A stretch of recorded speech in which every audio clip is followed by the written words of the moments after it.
মুহতারাম হাজিরিন, কোরআন এবং হাদিসে জান্নাতের মোটামুটি বিবরণ দেওয়া হয়েছে। জান্নাতের সম্পূর্ণ বিবরণ দেওয়া সম্ভব নয়।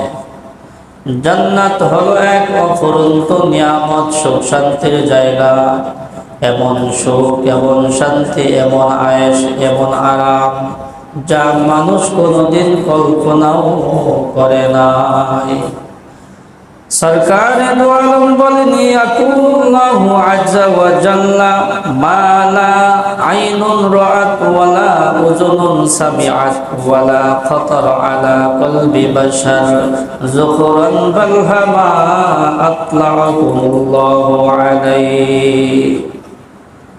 আল্লাহ পাক রব্বুল আলামিন বলেন, আমি আমার নেককার বান্দাদের জন্য জান্নাতে এমন এমন নিয়ামত সৃষ্টি করে রেখেছি যা কোনোদিন কোনো মানুষ দেখে নাই, যা কোনোদিন কোনো মানুষ কানেও শোনে নাই, এমনকি মানুষের কল্পনাও করতে পারবে না।